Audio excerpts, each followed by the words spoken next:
Now, it's been a long time coming with The Mandalorian Season 3 Backlash getting back to its creators like Jon Favreau, Dave Filoni, and of course George Lucas and a lot of other people that really, overlooked this project. We know that Lucas helped out with Dave and Jon, but in the reality sense here, Kathleen Kennedy did have a very big hand in the development of the script for Mando Season 3, but she was excluded from the filming, and not like it really matters all that much because once the script is written, what's done is done with the story. They really can't do much with that unless they do extensive reshoots, which they didn't really get to do that with Mando Season 3 all that much. This is Mike Zero. Subscribe if you're new and like this video to see future Star Wars updates. I'm also on Twitter at Mike01. I thank you also very much for the great and kind support. So, Mando Season 3, it was a very interesting ride, and maybe not the best ride out there, because it really was like an up and down roller coaster. You didn't really know exactly which avenue this show was taking, right? Which direction it was going in. It was all over the place, it was going in multiple paths, and to this day, I mean, a lot of fans really can't pinpoint exactly what Mando Season 3 is all about, on an episode-by-episode basis at least.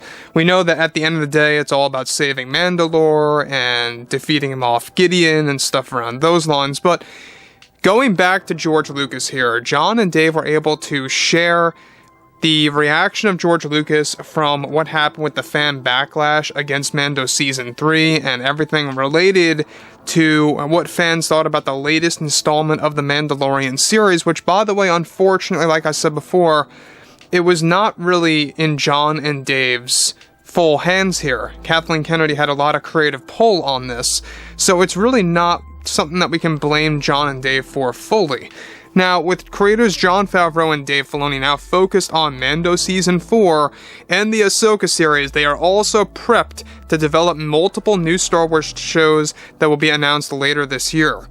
Now, in a recent interview that both Jon and Dave took part in, they went on to deliver Lucas's response to the Mando Season 3 Backlash themselves, from what George told them. Favreau started off by saying the following: "This industry can be tough sometimes, and everything doesn't always work out for the community, and that's okay. But when I was talking to George about it, he told me he was just upset and surprised at how the fans reacted.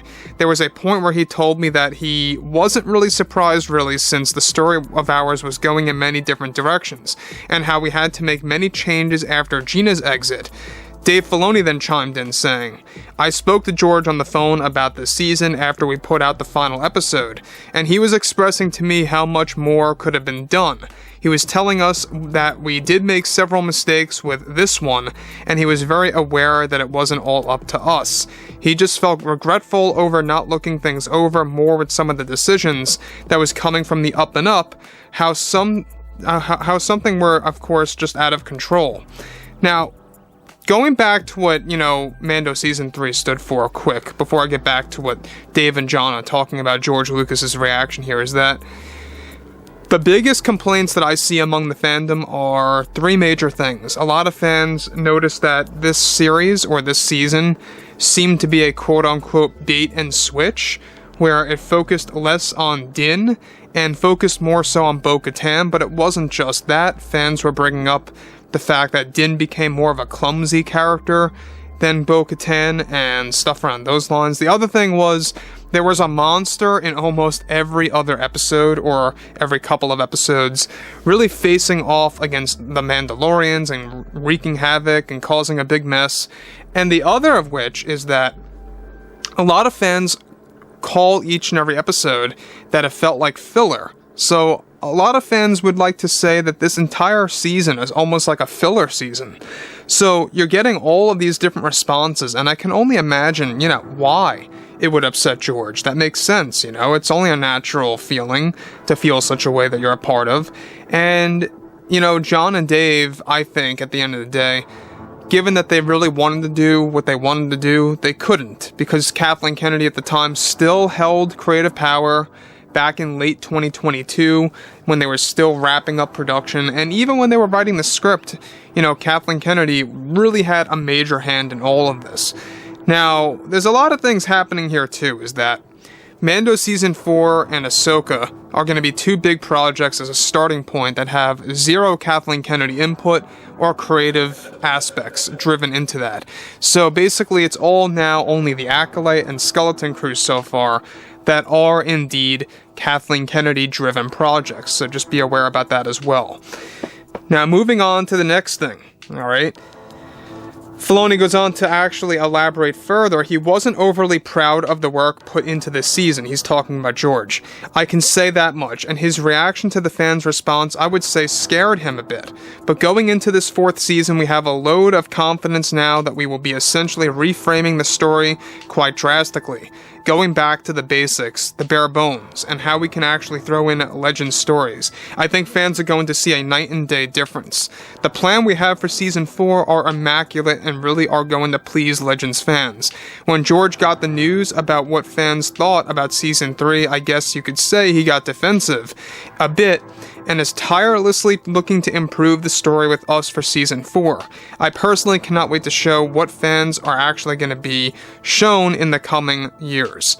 Now, again, the thing about Mando Season 4 is that a lot of fans are going to say, you know, that they've lost their enthusiasm or their excitement for this.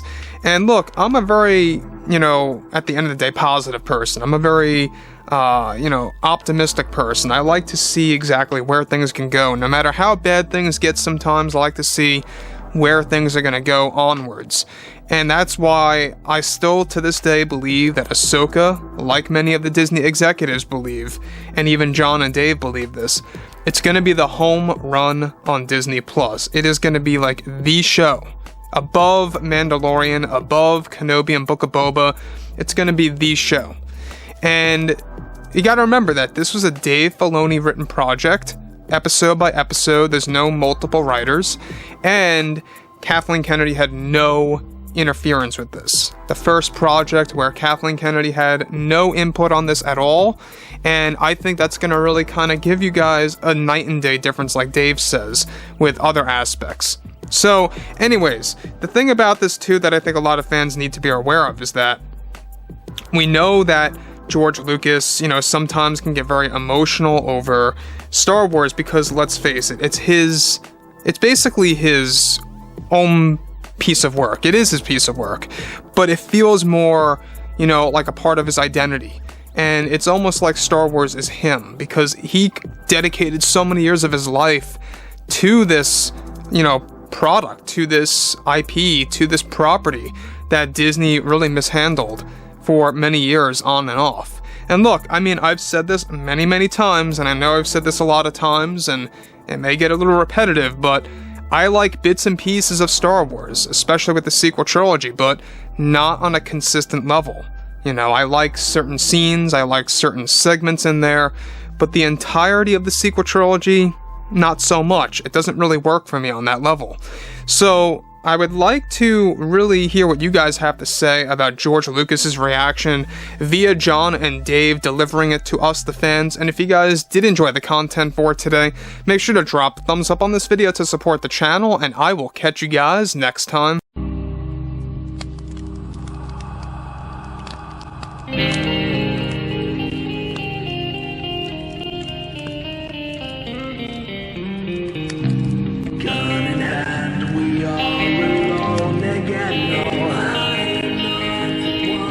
From night to moon, we hear them moans again. No.